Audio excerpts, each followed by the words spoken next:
Hello friends, വണ്ടി Toyota ഇന്നോവയാണ്. 2010 മോഡലാണ് വണ്ടി. ഇതിൽ കംപ്ലൈൻ്റ് എന്ന് പറഞ്ഞു കഴിഞ്ഞാൽ ഒരു 60-70 കിലോമീറ്റർ സ്പീഡ് പോകും. ഇതിപ്പോൾ കസ്റ്റമർ പറഞ്ഞ കംപ്ലൈൻ്റാണ് ഞാൻ പറഞ്ഞു തരുന്നത്. കസ്റ്റമർ പറഞ്ഞത് ഒരു 60-70 കിലോമീറ്ററിൽ സ്പീഡിൽ പോകുമ്പോൾ 4th ഗിയർ 5th ഗിയർ ഇട്ടിട്ട് വണ്ടി ഓടിക്കുമ്പോൾ എൻജിൻ്റെ ഉള്ളിലേക്ക് ഹെവി നോയ്സ് ഉള്ളിലേക്ക് വരണമെന്നാണ് പറയുന്നത്. എൻജിൻ നോയ്സ് ഉള്ളിലേക്ക് വരണമെന്നല്ല പറയുന്നത്, എൻജിൻ നോയ്സ് കൂടണമെന്നാണ് പറഞ്ഞത് കസ്റ്റമർ. മനസ്സിലായത് കസ്റ്റമർക്ക് അറിയാത്തതുകൊണ്ട് അവരുടെ ടോക്കിൽ പറയാണ്. ഓടിച്ചുകൊണ്ട് ഹൈവേയിലൊക്കെ ഇങ്ങനെ റൺ ചെയ്തുകൊണ്ടിരിക്കും. 4th 5th ഒക്കെ ഇട്ടിട്ട് പോകുമ്പോൾ ഒരു 70, 80, 60 ആ റേഞ്ചൊക്കെ 60 കഴിഞ്ഞ് പോകുമ്പോൾ എൻജിൻ നോയ്സ് കൂടണമെന്ന് പറഞ്ഞിട്ടാണ് കംപ്ലൈൻറ്റ് കസ്റ്റമർക്ക്. അപ്പോൾ എന്താണ് ഇത്രയും കാലം വണ്ടി സ്മൂത്തായിട്ട് ഓടിക്കൊണ്ടിരുന്നതാണ്, എന്താ പറ്റി എന്നറിയില്ല എന്ന് പറഞ്ഞിട്ട് ഉള്ള രീതിയിലാണ് ടോക്ക് വന്നത്. അപ്പോൾ നമ്മൾ വണ്ടി എടുത്ത് നോക്കുമ്പോൾ എൻജിൻ നോയ്സൊക്കെ കറക്റ്റ് തന്നെയാണ്. എൻജിൻ ഇന്നോവയ്ക്ക് ഇതുപോലുള്ളൊരു നോയ്സ് തന്നെ വരുള്ളൂ. പക്ഷേ ഞാൻ നേരത്തെ ഒരു വീഡിയോ ഞാൻ ചെയ്തിട്ടുണ്ടായിരുന്നു, ഇതിൻ്റെ കോളം ബൂട്ട് പൊട്ടിയിട്ട്. ആ ഒരു കംപ്ലൈൻ്റാണ് ഇതിനകത്ത് കാണിക്കുന്നത്. എന്ന് വെച്ചാൽ കോളം ബൂട്ട് പൊട്ടിയിട്ട് ആ നോയ്സ് കംപ്ലീറ്റ് നമുക്ക് ക്യാബിനകത്ത് വരികയാണ്. അതാണ് അവർക്ക് ഫീൽ ചെയ്യുന്നത്. എന്ന് വെച്ചാൽ ക്യാബിനകത്ത് വരിക എന്ന് പറഞ്ഞു കഴിഞ്ഞാൽ അവിടെ റേഡിയേറ്റർ ഫാൻ ഉണ്ട്, പിന്നെ നമ്മൾ റണ്ണിങ്ങിൻ്റെ സ്പീഡ്, ആ എയറുകൾ കംപ്ലീറ്റും ഇങ്ങോട്ട് അടിച്ച് വരുമ്പോൾ ഇതിൻ്റെ ഉള്ളിലേക്ക് ഫുള്ളായിട്ട് ചൂട് കാറ്റും വരും കാലിലേക്ക്. അതുപോലെ തന്നെ അതിൻ്റെ സൗണ്ടും ഉള്ളിലേക്ക് കൂടുതലായിട്ട് അങ്ങോട്ട് തെറിച്ച് കയറും. അപ്പോൾ ഉള്ളിലിരിക്കുന്നവർക്ക് ഭയങ്കര ഒരു ഇറിറ്റേഷൻ തോന്നുന്നത്. എന്ന് വെച്ചാൽ ഈ എൻജിൻ നോയ്സ് കംപ്ലീറ്റ് ആയിട്ട് വരുമ്പോൾ ഓന്ന് പറഞ്ഞ് മൂളുമ്പോൾ അവർക്ക് ഭയങ്കര ബുദ്ധിമുട്ടായിരിക്കും അത്. അത്രയും നോയ്സ് ഇതിനകത്ത് വരുന്നുണ്ട്. ഇതല്ല, ഗ്ലാസ് കയറ്റിയിട്ട് കാണിച്ചു തരാം. പക്ഷേ ഇതിൽ വീഡിയോയിൽ എത്രത്തോളം കാണുന്നറിയില്ല.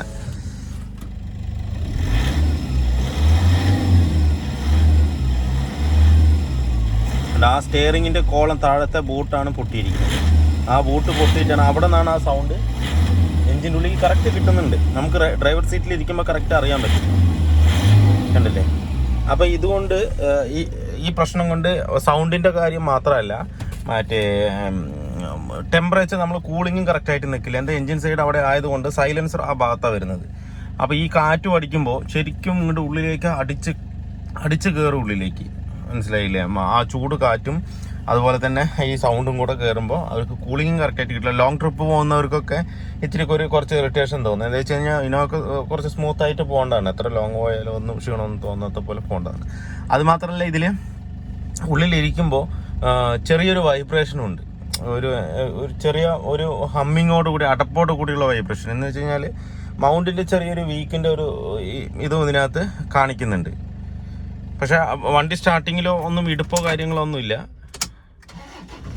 നോർമലായിട്ട് തന്നെയാണ് സ്റ്റാർട്ടാകുന്നത്. പക്ഷേങ്കിൽ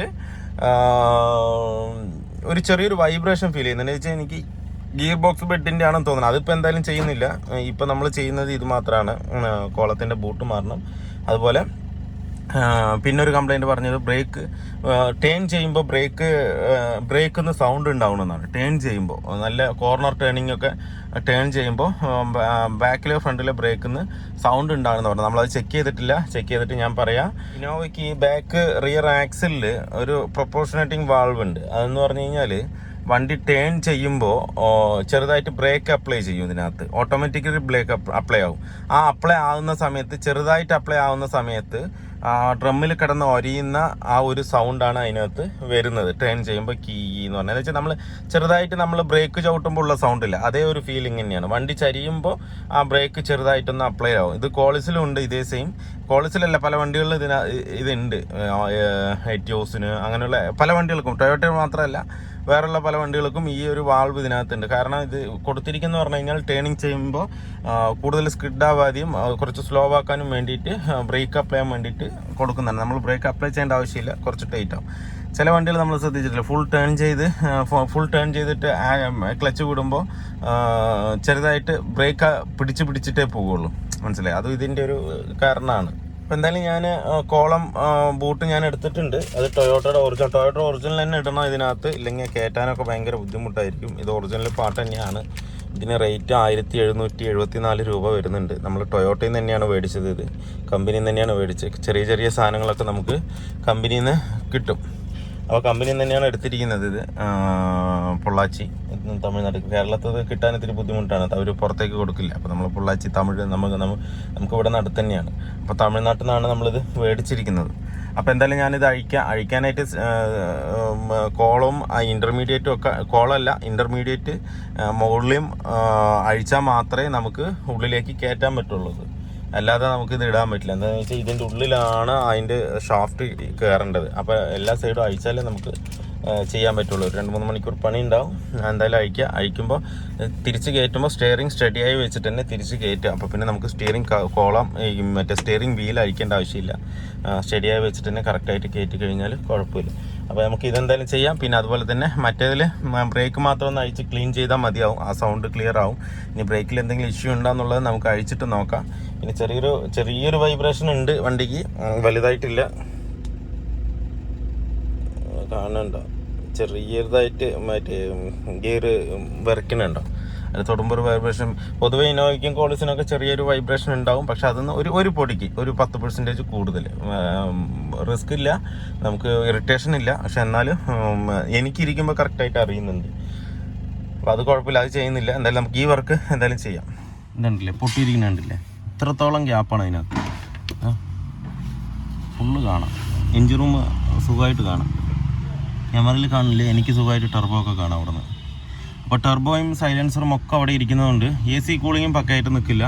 സൗണ്ടും നല്ല സൗണ്ട് ഇതിനകത്ത് കയറും. മനസ്സിലായില്ലേ? കറക്റ്റ് സീൽഡായിട്ട് നിൽക്കേണ്ട സാധനമാണത്. ഇത്രയും ഓപ്പൺ ആയി കഴിഞ്ഞ് കഴിഞ്ഞാൽ തൊട്ടടുത്ത് തന്നെയാണ് എഞ്ചിൻ ഇരിക്കുന്നത്, സൈലൻസറിന് ഇരിക്കുന്നത് എല്ലാം. അത് മാത്രമല്ല ഫ്രണ്ടിൽ നിന്ന് ബാക്കിലേക്കാണ് എയർ അടിക്കുന്നത്. ആ എയറോട് കൂടിയിട്ട് സൗണ്ട് ഫുള്ളായിട്ട് ഉള്ളിലേക്ക് നല്ലവണ്ണം വരും. കണ്ടില്ലേ, ഒരു തുണ്ടില്ല, എല്ലാം പൊട്ടി പോയിരിക്കുക അതിനകത്ത്. ഇത് സെറ്റ് ചെയ്യുമ്പോൾ തന്നെ കസ്റ്റമർക്ക് നല്ലൊരു ഫീൽ കിട്ടും. മനസ്സിലായോ? ആ സൗണ്ട് കംപ്ലീറ്റ് ആയിട്ട് പോയി മാറും. എന്തായാലും നമുക്ക് ഇത് അഴിക്കാനായിട്ട് ഇതിൽ 4-12 ബോൾട്ട് ഉണ്ട്. പിന്നെ താഴെ ഇൻ്റർമീഡിയറ്റ് പിടിച്ച് കഴിഞ്ഞ് കഴിഞ്ഞാൽ ഈ ഷാഫ്റ്റിനെ അഴിച്ച് പുറത്തെടുത്തിട്ട് വേണം നമുക്ക് പുതിയ ബൂട്ട് ഇതിനകത്ത് കയറ്റാൻ. ഇതുണ്ടോ, ഇപ്പോൾ കാണില്ല ടർബോവും കാര്യങ്ങളും അതിൻ്റെ അടുത്ത് എത്രത്തോളം അടുത്താണ് ഇരിക്കുന്നത് നോക്കി. സൈലൻസർ ഇത്രയും അടുത്താണ് സൈലൻസർ ഇരിക്കുന്നത്. അപ്പോൾ ഈ നേരത്തെ നിങ്ങൾക്ക് കറക്റ്റായിട്ട് കാണാൻ പറ്റില്ല, അതുകൊണ്ട് ഞാനിപ്പോൾ ഫുൾ ഓപ്പൺ ആക്കിയിട്ട് കാണിച്ചു തന്നത്. ഈ സൈലൻസറാണ് തൊട്ടടുത്തിരിക്കുന്നത്. എന്ന് വെച്ചാൽ ഹെവി ഹീറ്റ് വരുന്ന സാധനം. ആ സാധനത്തിൽ നിന്നാണ് പിന്നെ നമ്മൾ ഈ ബൂട്ട് പൊട്ടിക്കഴിഞ്ഞാൽ നേരെ ഉള്ളിലേക്ക് വരുന്നത്. ഇപ്പോൾ കറക്റ്റായിട്ട് കാണുന്നുണ്ടല്ലോ, മനസ്സിലായില്ലേ? അപ്പോൾ ആ ഫാനിൻ്റെ എയറും ആ വണ്ടി പോകുന്ന എയറും എല്ലാം കൂടെ അടിച്ച് കയറുമ്പോൾ നേരെ ഉള്ളിലേക്ക് തന്നെ കയറും. അത് കാലിലേക്ക് നല്ല ചൂട് തട്ടും. അത് കസ്റ്റമർക്ക് പക്ഷെ മനസ്സിലായിട്ടില്ല, അതൊരു ശ്രദ്ധിച്ചിട്ടില്ല എന്ന് തോന്നുന്നുണ്ട്. അപ്പോൾ ഷൂ ഒക്കെ ഇട്ടിട്ട് പോകുകയാണെന്നുള്ളവർക്ക് കറക്റ്റായിട്ട് അറിയില്ല. ചെപ്പലൊക്കെ ഇട്ടിട്ടാണ് വണ്ടി ഓടിക്കുന്നുള്ളവർക്ക് കറക്റ്റായിട്ട് അറിയാൻ പറ്റും. ഷൂ ഇടുകയാണെന്നുണ്ടെങ്കിൽ അങ്ങനെ അറിയില്ല അതിനകത്ത്. അപ്പോൾ അത്രത്തോളം ഹീറ്റ് എയർ ആയിരിക്കും ഉള്ളിലേക്ക് വരുന്നത്. അതുമാത്രമല്ല ഇതിൻ്റെ എൻജിൻ എത്രത്തോളം അടുത്താണ് ഇരിക്കുന്നത് കണ്ടില്ലേ, ഈ സൗണ്ട് പക്കയായിട്ട് നമുക്ക് ക്യാബിൻ്റെ ഉള്ളിലേക്ക് വരും. ഈ സാധനം കണ്ടില്ലേ, ഇത് ഇത്രയും ഹോളാണ്. ഞാൻ അതിൽ വെച്ച് കാണിക്കുമ്പോൾ നിങ്ങൾക്ക് കറക്റ്റായിട്ട് അറിഞ്ഞിട്ടുണ്ടാവില്ല. ഇത്രയും ഹോളാണ്. ഇത് ഇങ്ങനെ ഇരിക്കേണ്ട സാധനമാണ്. കണ്ടാ, ആ ഷാഫ്റ്റ് പോകാനുള്ള ഹോള് മാത്രമേ അതിനകത്ത് വരാൻ പാടുള്ളൂ. ഇത് നോക്കി, അപ്പോൾ നിങ്ങൾക്ക് കാര്യം മനസ്സിലായില്ലേ? ഇത്രത്തോളം സൗണ്ട് അതിനകത്ത് ഉള്ളിലേക്ക് വരും. അല്ലാതെ എൻജിൻ നോയ്സോ അല്ലാന്നുണ്ടെങ്കിൽ എൻജിൻ്റെ പ്രശ്നമോ കാര്യങ്ങളോ ഒന്നും അല്ല. ഇത് ബൂട്ട് പൊട്ടിയതിൻ്റെ സൗണ്ടാണ്. അപ്പോൾ എപ്പോഴും ഏതൊരു വണ്ടിയിൽ ഇങ്ങനെ ഒരു സൗണ്ട് നിങ്ങൾക്ക് ഫീൽ ചെയ്യുകയാണെന്നുണ്ടെങ്കിൽ, ഇല്ലെങ്കിൽ ഒന്ന് ജസ്റ്റ് ഒന്ന് നോക്കിയാൽ മതി, താന്ന് നോക്കിയാൽ മതി, അതിൽ കാണാൻ പറ്റും. ബൂട്ട് പൊട്ടിയിട്ടുണ്ടെങ്കിൽ ബൂട്ട് മാറ്റി വിടുക. ഇല്ലയെന്ന് പറഞ്ഞു കഴിഞ്ഞാൽ ഒന്ന് ചൂടുകാറ്റ് വരും, പിന്നൊന്ന് സൗണ്ട് വരും, പിന്നൊന്ന് നല്ല മഴയൊക്കെ വരുമ്പോൾ ഉള്ളിലേക്ക് വെള്ളം അടിച്ച് കയറും. ഈ 3 കംപ്ലയിൻറ്റ് ഇതിനകത്ത് വരും. AC കൂളിംഗ് കറക്റ്റായിട്ട് കിട്ടില്ല. അപ്പോൾ നോക്കിയിട്ട് പോയിട്ടുണ്ടെങ്കിൽ അത് മാറ്റുക. അതും ഒറിജിനൽ തന്നെ ഇടാൻ നോക്കുക. 1779 രൂപ, 74 രൂപ 50 പൈസ. 50 പൈസയും കൊടുക്കണം കേട്ടോ, കമ്പനി ആയതുകൊണ്ട്. അപ്പോൾ അത്ര റേറ്റേ ഉള്ളൂ. പിന്നെ ഒന്ന് അഴിച്ചു മാറ്റാൻ ഇത്തിരി ഈ സ്ലൈഡിങ് മാത്രം വരാൻ ഇത്തിരി പ്രയാസം. അതുകൊണ്ട് മാത്രം അടിച്ചെടുക്കണം, അടിച്ചെടുക്കണം. അത്ര ഒരു ബുദ്ധിമുട്ടുള്ളൂ, വേറെ ഒന്നുമില്ല. അപ്പോൾ എന്തായാലും ഈ സാധനം അഴിച്ചിട്ട് നമുക്ക് ഉള്ളിൽ കയറ്റിയിട്ട് വേണം താഴെ കയറ്റാനായിട്ട് കേട്ടോ. അപ്പോൾ എന്തായാലും നമുക്ക് കയറ്റാം. ഇതിൻ്റെ സീൽ വന്നിട്ട് ഇവിടെയാണ് നിൽക്കുക, കറക്റ്റ് സീൽഡായിട്ട് നിൽക്കും. പിന്നെ സൗണ്ട് ഒട്ടും തന്നെ ഉള്ളിലേക്ക് വരില്ല. ഇതല്ലേ ഇപ്പോൾ നമ്മൾ സെറ്റ് ചെയ്തിട്ടുണ്ട്. ഇപ്പോൾ എങ്ങനെ നിൽക്കണം നോക്കിയാൽ പക്ക സീൽഡായിട്ടാണ് നിൽക്കുന്നത്. അതിൻ്റെ ഉള്ളിൽ നിന്ന് ഒരു തരി സൗണ്ട് ഈ വഴി ഇതിനകത്തേക്ക് ഇനി വരില്ല. മനസ്സിലായില്ലേ? പക്ക സീൽഡായി. അതുപോലെ തന്നെ ചൂട് കാറ്റോ വെള്ളമോ ഒന്നും വരില്ല. കംപ്ലീറ്റ് സീൽഡായി ഇങ്ങനെയാണ് ഇരിക്കേണ്ടത്. നമ്മൾ സ്റ്റാറിൻ്റെ ബോൾട്ട് പക്കയായിട്ട് ടൈറ്റ് ചെയ്തിട്ടുണ്ടെന്നുള്ളത് കറക്റ്റായിട്ട് നോക്കണം.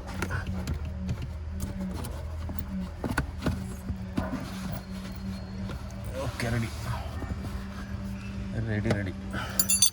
ഇനിയിപ്പോൾ നമുക്കിനിയിപ്പോൾ ബ്രേക്ക് കൂടെ നോക്കാനുണ്ട്. ബ്രേക്ക് ചവിട്ടുമ്പോൾ തന്നെ ചെറിയൊരു സൗണ്ട് വരുന്നുണ്ട്, അതുപോലെ തിരിക്കുമ്പോഴും സൗണ്ട് വരുന്നുണ്ട്.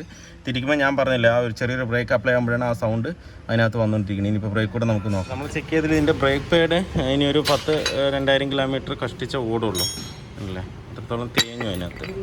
ഇത് അപ്പുറത്തെ സൈഡിലെ പാഡ് വീണ്ടും ഇതിനേക്കാളും കുറച്ചുകൂടെ കുറവാണ്.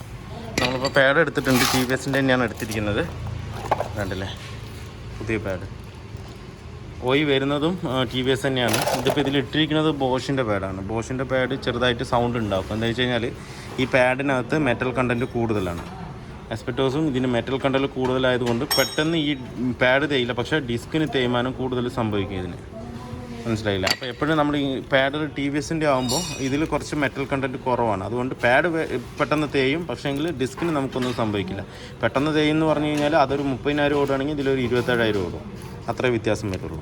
പിന്നെ ഇതിൽ വൈറ്റ് മാർക്ക് കൊടുത്തിരിക്കുന്ന ഒരു പേസ്റ്റാണ്, അതൊരു സൗണ്ട് ഉണ്ടാക്കാതിരിക്കാൻ വേണ്ടിയിട്ട് കൊടുക്കുന്ന പേസ്റ്റാണ് അത്. ഒരു പൗഡർ കോട്ടിങ് പോലെ. TVSൻ്റെ ആകുമ്പോൾ നമുക്ക് ഇതിനകത്ത് തന്നെ ഷിമ്മും കാര്യങ്ങളും എല്ലാം വരും. എന്തായാലും നമുക്ക് ഈ പാഡ് ഇതിനകത്ത് കയറ്റാം. കയറ്റുമ്പോൾ ഈ സൈഡ് ഇവിടെ ഒന്നും മറ്റേ ഗ്രീസ് ഇടേണ്ട ആവശ്യമില്ല, അതിനാണ് ഷിമ്മ് വെച്ചിരിക്കുന്നത് ഇത്. പിന്നെ ഇടുകയാണെന്നുണ്ടെങ്കിൽ ഈ പോയിന്റിൽ മാത്രം ചെറുതായിട്ട് ഇട്ടാൽ മതി. ഇല്ലാന്നുണ്ടെങ്കിൽ പൊടിയിലും മണ്ണിലും ഓടുന്നത് കൊണ്ട് ഇതിലേക്ക് പെട്ടെന്ന് തന്നെ മണ്ണ് കയറി പിടിക്കും, പിന്നെ അത് വീണ്ടും ബുദ്ധിമുട്ട് തന്നെ ആവും. അപ്പോൾ അതുകൊണ്ട് ഗ്രീസ് കൂടുതലായിട്ട് ഇടാതിരിക്കും. ഇടുകയാണെന്നുണ്ടെങ്കിൽ ഒരു ഫിലിം കോട്ടിങ്ങിൽ ഈ ഭാഗത്ത് മാത്രം ഇട്ടാൽ മതി ഇതിനകത്ത്. ഇപ്പോൾ വണ്ടി ഓക്കെയാണ്, ആ സൗണ്ട് കാര്യങ്ങളൊന്നുമില്ല. ഇപ്പോൾ സ്റ്റിയറിംഗ് ഒന്ന് സെൻറ്റർ ആക്കാനുണ്ട്. നമ്മൾ ഇട്ടപ്പോൾ ചെറുതായിട്ടൊന്ന് തിരിഞ്ഞു പോയിട്ടുണ്ട്. അത് എത്ര തന്നെ അലൈൻ ചെയ്താലും കുറച്ച് തിരിഞ്ഞു പോകും. എന്തായാലും സ്റ്റിയറിംഗ് വീൽ അഴിച്ചിട്ട് വേണം ഇനി ഇപ്പോൾ സ്റ്റഡി ആക്കിയിട്ട് വേണം കൊടുക്കാനായിട്ട്. ഇതിപ്പോൾ അലൈൻമെൻറ്റിൽ ചെയ്യാന്ന് പറഞ്ഞാൽ അലൈൻമെൻറ്റിൽ ചെയ്ത് കഴിഞ്ഞാൽ അവർ ഒരു സൈഡിലേക്ക് വലിച്ചു വെക്കുകയുള്ളൂ. ഇത് അഴിച്ചിടാതെ ഈ രണ്ട് സൈഡിലും അങ്ങോട്ട് വലിച്ചു വെച്ച് കഴിഞ്ഞാൽ ഒരു സൈഡിലേക്ക് ഒടിവ് കുറയും. അപ്പോൾ അതുകൊണ്ട് നമുക്ക് അങ്ങനെ ചെയ്യാൻ പറ്റില്ല. എന്തായാലും സ്റ്റിയറിംഗ് വീൽ അഴിച്ചിട്ട് നമുക്കത് കറക്റ്റായിട്ട് സെൻറ്ററാക്കി ഇട്ട് കൊടുക്കാം. ഇപ്പോൾ മറ്റേ സൗണ്ട് കംപ്ലീറ്റും പോയിട്ടുണ്ട് കേട്ടോ. ഇപ്പം നമ്മൾ നോർമലി എൻജിൻ സൗണ്ട് ചെറുതായിട്ട് നമുക്കൊന്ന് കേൾക്കും. ആ ഒരു ഇന്നോവയുടെ വരുന്ന സൗണ്ട് മാത്രമേ ഇപ്പോൾ ഇതിനകത്ത് നമുക്ക് എൻജിൻ റൂമിനകത്ത് വരുന്നുള്ളൂ. പക്ഷേ നേരത്തെ ഉണ്ടായിരുന്ന ആ ഒരു എന്താ പറയുക, ഉള്ളിലേക്ക് ഒരു എൻജിൻ്റെ നോയ്സ് കൂടുതലായിട്ട് വരും. പിന്നെ അതുപോലെ എയറിൻ്റെ നോയ്സ് വരും. അതൊന്നുമില്ല, അതൊക്കെ പക്കയായിട്ടുണ്ട്. അതുപോലെ തന്നെ നമ്മുടെ കാലിലേക്ക് ഒന്നും ചൂടോ കാര്യങ്ങളോ ഒന്നും വരുന്നില്ല, എയർ ഒന്നും വരുന്നില്ല. എന്തായാലും വരില്ല. എന്താ വെച്ച് കഴിഞ്ഞാൽ നമ്മളത് സീൽഡ് ചെയ്തല്ല, അത് ബൂട്ട് മാറ്റിയ പിന്നെ അതിനകത്തൊന്നും വരില്ല. പക്ഷേ ആ സൗണ്ട് കംപ്ലീറ്റ് ആയിട്ട് പോയിട്ടുണ്ട്. ഇപ്പോൾ ഇനിയിപ്പോൾ ഓടിക്കുമ്പോൾ കസ്റ്റമർക്ക് ഓടിക്കുമ്പോൾ തന്നെ വലിയൊരു സമാധാനം തോന്നുന്നത്. എന്ന് വെച്ചാൽ ആ സൗണ്ട് ഇല്ലാത്തത് കൊണ്ട് പക്കയായിരിക്കും ഓടിക്കാനായിട്ട്. എത്ര ലോങ് വേണമെങ്കിലും ഓടിക്കാം, എത്ര സ്പീഡിൽ വേണമെങ്കിലും ഓടിക്കാം. സൈലൻ്റ് ആയിരിക്കും, വേറെ ബുദ്ധിമുട്ടൊന്നുണ്ട്. എപ്പോഴും നമ്മൾ ഈ ജെന്യൂൻ വണ്ടിയുടെ സൗണ്ട് അല്ലാതെ എക്സ്ട്രാ ഒരു സൗണ്ട്, വൈബ്രേഷൻ സൗണ്ടോ ഇനിയിപ്പോൾ വേറെ എന്തെങ്കിലും സൗണ്ടോ ഒന്ന് നമുക്ക് ക്യാബിനകത്ത് വന്നു കഴിഞ്ഞാൽ നമുക്ക് അതിന് നല്ല ടയേർഡാവും. ഒരു 100 കിലോമീറ്ററൊക്കെ ഓടേണ്ട ഒരു അവസ്ഥ വരുമ്പോൾ നമുക്ക് നല്ലോണം ശരീരത്തിനും തലയ്ക്കും എല്ലാം നല്ല ടയേർഡാകും, തലവേദനകൾ വരും, ആകെ ബുദ്ധിമുട്ടാകും യാത്ര ചെയ്യാനായിട്ട്. അപ്പോൾ അങ്ങനെയുള്ള ചെറിയ ചെറിയ നോയ്സുകളൊക്കെ ഉണ്ടെങ്കിൽ പെട്ടെന്ന് തന്നെ അത് തീർത്ത് വെച്ച് കഴിഞ്ഞാൽ നമുക്ക് ബുദ്ധിമുട്ടില്ലാതെ നമുക്ക് പോയി വരാൻ പറ്റും. അതുപോലെ തന്നെ ബ്രേക്ക് ചെയ്യുമ്പോൾ സൗണ്ട് വന്നിട്ടുണ്ടായിരുന്നു. ബ്രേക്ക് പാഡ് കംപ്ലീറ്റും അതിനകത്ത് പോയിട്ടുണ്ടായിരുന്നു. അതുമാത്രമല്ല റിയറിലെ ബ്രേക്ക് ഷൂ നല്ലോണം പൊടിയായിട്ടുണ്ട്. നല്ലോണം പൊടി എന്ന് പറഞ്ഞാൽ നല്ലോണം കാർബൺ കിട്ടുന്നത്, തേഞ്ഞിട്ടുള്ള പൊടി. ആ പൊടി കാരണമാണ് ആ സൗണ്ടുകളും കാര്യങ്ങളൊക്കെ വന്നത്. പിന്നെ ബ്രേക്ക് പാഡിൻ്റെയും. അപ്പോൾ നമ്മളത് പക്കയായിട്ട് ചെയ്തപ്പം ആ സൗണ്ട് പക്കയായിട്ട് പോയിട്ടുണ്ട്. ഇപ്പോൾ സൗണ്ടുകൾ ബ്രേക്ക് ചെയ്യുമ്പോൾ ചെറിയ സൗണ്ടുള്ള കാര്യങ്ങളൊന്നുമില്ല. നേരത്തെ എന്ന് പറഞ്ഞു കഴിഞ്ഞാൽ അത് തിരിയുമ്പോഴും സൗണ്ട് ഉണ്ട്. ബ്രേക്ക് നമ്മൾ പയ്യൊന്ന് ചവിട്ടുമ്പോൾ കൈന്ന് പറഞ്ഞൊരു സൗണ്ട് വരുന്നുണ്ട്. ഇപ്പോൾ ആ സൗണ്ടൊന്നുമില്ല, കറക്റ്റായിട്ടുണ്ട്. അതുപോലെ ഡ്രമ്മിന് ചെറിയൊരു സ്റ്റെപ്പ് ഉണ്ടായിരുന്നു, ചെറുതായിട്ട്. വലിയ നമ്മൾ പോളിഷ് ചെയ്യേണ്ട ഒരു സ്റ്റെപ്പൊന്നുമില്ല. അതൊന്ന് എമരി പേപ്പർ ഇട്ടിട്ട് ഒന്ന് ക്ലിയർ ചെയ്തിട്ടാണ് കയറ്റിയിരിക്കുന്നത്. എന്താ വെച്ചാൽ എമരി പേപ്പർ ഇടാതിരുന്ന് കഴിഞ്ഞാൽ ആ പൗഡറിൻ്റെ ഒരു കോട്ടിങ് അതിനകത്ത് വരും. ഒരുപാട് മിനുസായി കഴിഞ്ഞ് കഴിഞ്ഞാൽ നമുക്ക് ഇതുപോലെയുള്ള സൗണ്ടുകൾ അതിനകത്ത് വരും. ഇത്തിരി റഫാവണം. അപ്പോൾ അതുകൊണ്ട് നമ്മൾ എമരി പേപ്പർ ഇട്ട് കറക്റ്റായിട്ട് സെറ്റ് ചെയ്തിട്ടാണ് ഇപ്പോൾ സെറ്റ് ചെയ്തിരിക്കുന്നത്. പാഡ് നമ്മൾ പിന്നെ TVSൻ്റെ തന്നെയാണ് ഇട്ടിരിക്കുന്നത്. അതാണ് ജെന്യൂൻ വരുന്നതും TVS തന്നെയാണ്. ആ ഒരു കമ്പനി തന്നെയാണ് അതിൽ നമ്മൾ ആഡ് ചെയ്തിരിക്കുന്നത്. അപ്പോൾ വീഡിയോ കംപ്ലീറ്റ് ആയിട്ടുണ്ട്. അപ്പോൾ വീഡിയോ എല്ലാവർക്കും ഇഷ്ടപ്പെട്ടാൽ ഒന്ന് ലൈക്ക് ചെയ്യുക, ഷെയർ ചെയ്യുക, അതുപോലെ തന്നെ സബ്സ്ക്രൈബ് ചെയ്യുക. സബ്സ്ക്രൈബ് ചെയ്യാതെയാണ് വീഡിയോ കാണുന്നതെങ്കിൽ ഒന്ന് സബ്സ്ക്രൈബ് ചെയ്ത് സപ്പോർട്ട് ചെയ്യുക. അപ്പോൾ മറ്റൊരു വീഡിയോയിലേക്ക് കാണുന്നവരെ എല്ലാവർക്കും ബൈ.